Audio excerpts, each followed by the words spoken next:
पेशंटला पहिला बेर केला मी पहिला आणल्यावर लोकांनी कोल्हापूरनं कौतुक केलं. नाईकवाडे पती आणि पत्नीला जगात नाव केलं त्यांचं मोठं मेयर डेप्युटी मेयर. सगळ्यात मोठा प्रामाणिकपणाचा हा एक पॅटर्न सगळ्यात महत्वाचा आहे. जो माणूस माझ्याकडे येईल त्या माणसाला विश्वासाने मी बघत असतो. तो माणूस मला उद्या फसवेल असं कधी मी बघत नसतो. त्याचं मला जे फळ मिळालं, ज्याचं जरी रिटर्न जे झालं ते फार मोठ्या प्रमाणात झालं. त्याच्यामुळं मला महाराष्ट्रात ओळखायला लागली. महाराष्ट्रात कोल्हापूर, सांगली, सातारा सोडत 3-4 जिल्ह्यात माडिक मोठा झाला. दादाकडे गेलो मी बॅग भरून. तर म्हटलं मी आता PSIच्या भरतीला जातो. म्हटलं सांगलीला भरती आहे. अरे नका PSIच्या भरतीला कसा जातो म्हटला, इथं रोज येऊन म्हटला फौजदार मला सॅल्यूट करतात. म्हटला इथे तू तर 1-2 फौजदार आधीच होते तिथं गांधी चौकात. ते सॅल्यूट करून गेले. माझ्या तोंडात सोन्याचा चमचा घालणारा माणूस कोण नाही मिळाला. पण या गोरगरिबानं सोन्याच्या चमच्यापेक्षा सुद्धा मौल्यवान वस्तू माझ्या तोंडात घातल्या. आपण पाहताय महाधुरळा.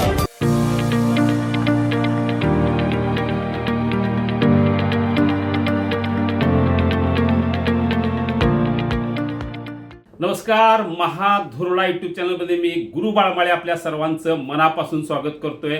आपण कोल्हापूर जिल्ह्यातील नव्हे तर पश्चिम महाराष्ट्राचे नेते माजी आमदार महादेवराव महाडिक यांची पहिल्या भागात मुलाखत बघितली.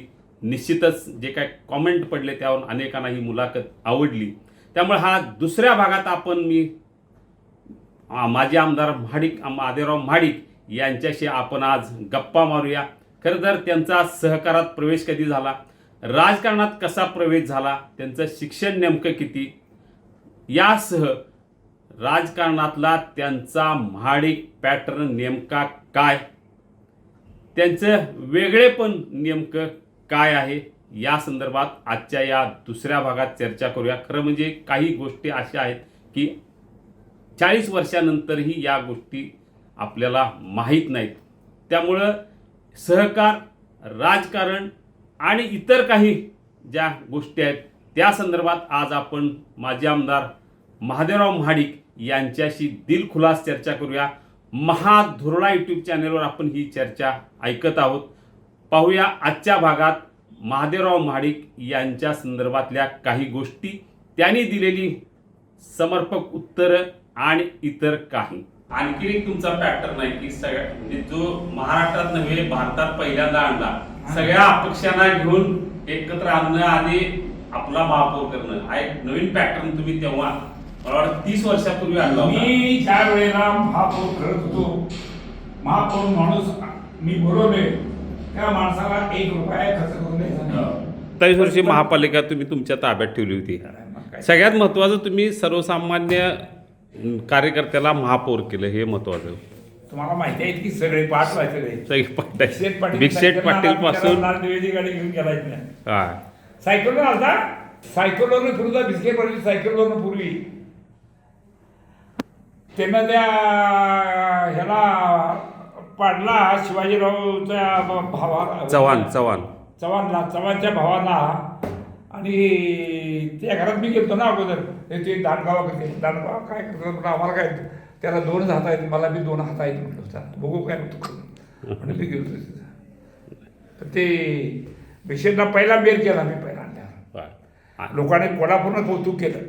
नाईकवाडे पती आणि पत्नीला जगात नाव केलं त्यांचं मोठं मेयर डेप्युटी मेयर. त्यावेळी एकाच घरात नाही, ते पाठीमाग पेपरात दिसतो कोणतरी. हो राजू शिंगाडे वडर समाज. महाराष्ट्राच्या राजकारणात महाडिक पॅटर्न म्हणजे तुमचा पॅटर्न आहे. काय नेमकं आहे ते? सगळ्यात मोठा प्रामाणिकपणाचा हा एक पॅटर्न सगळ्यात महत्वाचा आहे. जो माणूस माझ्याकडे येईल त्या माणसाला विश्वासाने मी बघत असतो. तो माणूस मला उद्या फसवेल असं कधी मी बघत नसतो. किंवा हा माणूस मला धोका देईल, कारण माझा अंतरात्मा एवढा समोरचा माणूस आला तर मी त्याला सोडणार नाही ही माझा पूर्ण आत्मविश्वास आहे. आजही एक माणूस कोणी आला माझ्या, मी त्याला सोडू शकत नाही, कारण ते त्याचा शेवट होईल. पण मला म्हणजे मागाय म्हणजे बाकीच्या दृष्टीने म्हटलं कोल्हापूर शहरामध्ये 1 इंचही मालकानं जागा घेतली नाही कुणाच्याशी लुबाडून. विकत घेतलेली जागा असेल ती वेगळी,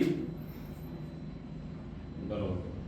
पण अशी जागा घेतली नाही. विकत मला चांगल्या जागा स्वस्त चांगल्या मला लोकांनी दिल्या, चांगल्या जागा मी घेतल्या, पण मी 1 इंच ही फुकट जागा कोणाची घेतलेली नाही बाकीच्या लोकांसारखी. आणि आज तरी पार सगळं पाक नंदनवर करून टाकले सगळीकडे, न भूतो न भविष्य. तुम्ही अनेकांना मोठं केलं, पण नंतर अनेकांनी तुमच्याकडे नाही, पाठ मी फिरवली. काही लोकांना मी मदत करतो तो कुठलीही अपेक्षा ठेवून केली नाही. ह्या कोल्हापूरच्या जिल्ह्याच्या लोकांनी मला काही अपेक्षा ठेवून मदत केली नाही ना, त्यामुळं मी लोकांना मदत अशीच करायचा. 4 पैसे मिळत होते, लोकांना आर्थिक मदत, लय लोकांना आर्थिक मदत केली, पण काही अपेक्षा ठेवून केली नाही. पण त्याचं मला जे फळ मिळालं, ज्याचं जे रिटर्न जे झालं ते फार मोठ्या प्रमाणात झालं. त्याच्यामुळं मला महाराष्ट्रात ओळखायला लागली. महाराष्ट्रात कोल्हापूर, सांगली, सातारा सोडा 3-4 जिल्ह्यात माडिक मोठा झाला. सोलापूरला सुद्धा कारखाना काढला. त्यावेळा तो मुन्ना नव्हता, मोठे भाऊ दादा होते. तुम्ही मिलिटरीत होता? मिलिटरीमध्ये होते. किती वर्षे? 1 वर्ष. म्हणजे हैदराबादला होतो. सिकंदराबाद म्हणजे हैदराबादमधून सिकंदराबाद आहे तर त्याला लागूनच बोलार. ज्या ग्राउंडवर मिल्खा सिंग रनिंग करत होता त्या ग्राउंडवर आम्ही होतो. मिलिटरीत होता? मिलिटरीमध्ये. पण ते मिलिटरीमधून माझा विकास होईल असं मला वाटलं नाही. तिथं मी वर्षभर बघितलं. एक माणूस म्हणून मी जर जगायचं असेल तर ह्या मिलिटरीमध्ये देशसेवा होऊ शकेल, पण व्यक्तिगत माणूस एक उद्योगपती होईल किंवा चांगले धंदावाला बनेल असलं नव्हतं. बरोबर. त्यावेळी त्या ग्राउंडवर मिल्खा सिंग पळत होता. आमच्या त्या ग्राउंडवर मी परेड करायचा आणि त्याच ग्राउंडवर एक मिल्खा सिंग जगज्जेता झाला रनिंगमध्ये. त्या माणसाच्या ग्राउंडवर आम्ही पळतोय ह्या फार मोठा अभिमान आम्हाला वाटायचा. बरोबर. त्यावेळेस तिथं मग मिलिटरीमधनं मी प्रयत्न 1 वर्षभर केल्यानंतर मला आमचे हवालदार वगैरे, पण लास नाईक वगैरे, कॅप्टन, लेफ्टनंट वगैरे सगळे त्यांनी सांगितलं, अरे छोकरा तुम मत जाओ, तुम अच्छा बनोगे, ऑफिसर बनोगे. नाही म्हटलं, साहब मेरा का दिल नाही लगता है, हम जाएंगे वापस. मग परत आलो इथं गावात. 1 वर्ष शेती केली, शेतात गेलो, इकडे तिकडे म्हणजे राहतो असताना म्हणजे. आणि त्यानंतर मी पुण्याला गेलो. FYला पुण्याला ॲडमिशन घेतली. MS कॉलेज होतं, MS कॉलेज लकडी पुलाजवळ. आणि त्या कॉलेजवरनं रोज जायचा. राहत होतो ॲग्रिकल्चर कॉलेजच्या हॉस्टेलजवळ. म्हणजे ॲग्रिकल्चर कॉलेजवर जर राहायचा भाऊ तिथं राहायला होता, डॉक्टर माडिक म्हणून, तिथंच राहत होतो. मग तिथनं ते FY झाल्यानंतर इकडं आलो. आणि त्यावेळेला मी साधारण बऱ्यापैकी होतो, तब्येत सांभाळून. कुस्ती बिस्तीला तिथं पुणा युनिव्हर्सिटीला पहिला आलो मी, पुन्हा कुस्तीला. नगरच्या कवडेबरोबर माझी कवडेबरोबर मी मोठा तो पैलवान झाला. परत त्याला मी मारला 2, म्हणजे राऊंडमध्ये 3 राऊंडमध्ये मी मारला त्याला, पाडला त्याला. जास्त मार्क्स मिळाल्यामुळं मला चांदीची गदा मिळाली तिथं पुण्यात, पहिली गदा त्यावेळेला मिळाली. मग ते झाल्यानंतर त्यावेळेची परीक्षा दिली, परत इकडं आलो. मग मोठे भाऊ दादा आमचे इस्लामपूरला होते राहायला, मोठे मुन्नाचे वडील. दादाकडे गेलो मी बॅग भरून. तर म्हटलं मी आता PSIच्या भरतीला जातो, म्हटलं सांगलीला भरती आहे. अरे नका PSIच्या भरतीला कसा जातो म्हटला, इथं रोज येऊन म्हटला फौजदार मला सॅल्यूट करतात. म्हटला इथे तू. तर 1-2 फौजदार आलेच होते तिथं गांधी चौकात, ते सॅल्यूट करून गेले. ही बॅग घे आणि शिरोली पंपावर जा. शिरोली पंपावर आलो, बॅग तिथं ठेवली आणि पंपावर तेल सोडायचं, बिलं करायची, ह्या गोष्टी मी करत होतो. आणि नंतर मग हे ऑर्डर बिर्डर त्याला डिपोला जायचं परत.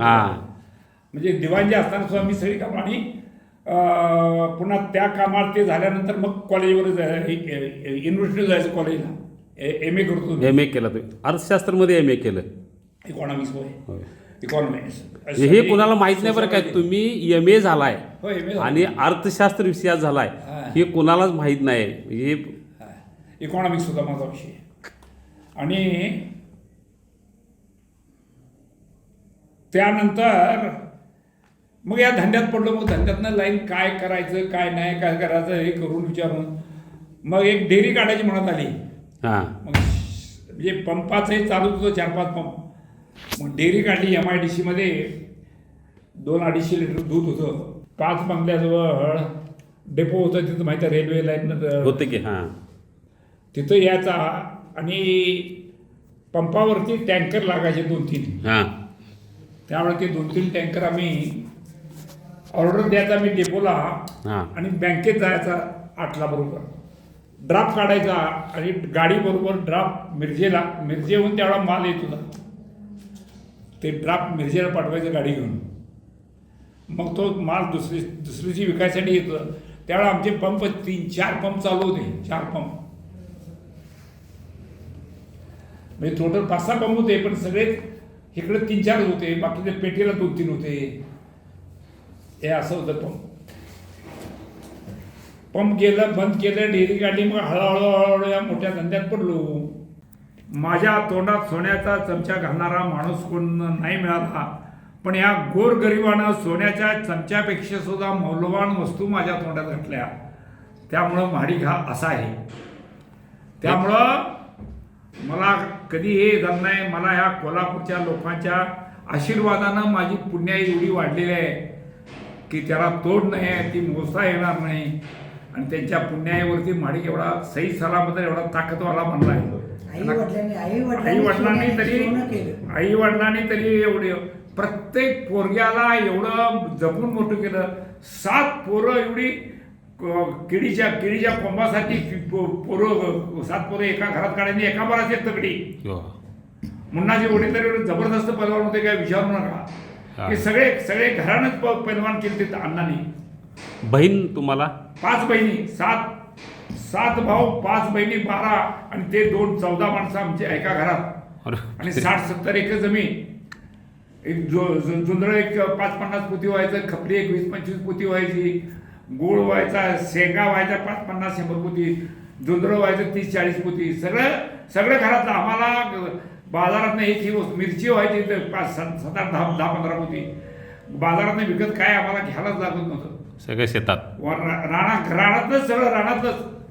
पानमाळा सुद्धा घरचाच. अरे वा. 30-40 वर्षे पानमळा होता. अन्नाचं पानमळा, पान खायचं होय. पानमळा लावल्याला रोज पानाच्या 2-4 करड्या उगायच्या, रोज पैसे मिळायचे. आणि प्रत्येक आठवड्यातनं 2 वेळा अण्णा बकरं कापायच्या घरात. हो ना.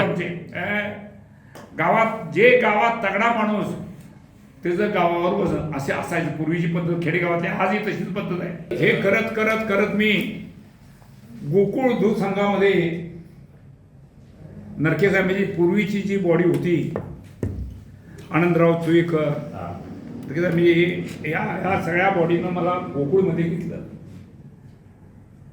आणि मी गेल्यानंतर माझ्याबरोबर 2-3 वर्षांना डोंगरेनं ते पेन पाटलांनाही आणलं. म्हटलं असं ते पेन पाटला आपल्याला काय अपाय करत नाही. आणि त्यामुळं दुग्ध व्यवसायामध्ये काकर कारखान्यातून तुम्ही दुग्ध व्यवसायात आला. दुग्ध व्यवसाय त्याचबरोबर त्याच वेळी मी स्वतःची डेअरी 200-250 लिटर दूध माझं स्वतःच होतं. 2.5 लाख होतं. गोपाळ दूध 2.5 लाख लिटर दूध होतं रोज. बरोबर. पण ह्या दूध व्यवसायामधून काहीतरी मोठी प्रगती करेल असं वाटलं नसल्यामुळं मी तो दुग्ध व्यवसाय थोडा आटोपता घेतला आणि बेडकाळ कारखाना मोठा केला.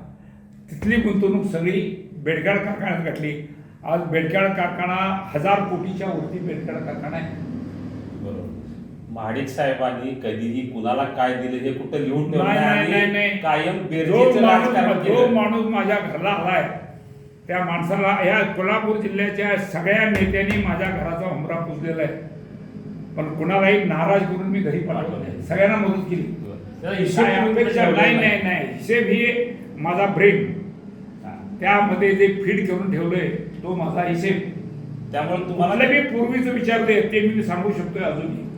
त्यामुळे तुम्हाला कुणी सोडून गेल्याबद्दल तुम्हाला वाईट नाही वाटलं नाही नाही नाही नाही मी त्या माणसानं मला मदत करावी किंवा मी याला पैसे होते येऊन माझ्यावर राहावं हे ठेवून मी उद्या करतो. म्हणून मी मोठा झालो. बरोबर. त्या माणसाकडून ते मी अपेक्षा काय ठेवली असते तर मी मोठा झालोच नसतो. अगदी बरोबर अगदी बरोबर. हे आहे गोकुळचं श्रीखंड. अगदी जिभेवर रेंगाळणार. जिभेवरच नाही तर मनावरही रेंगाळणार. गोकुळ श्रीखंड, मनावर रेंगाळणार.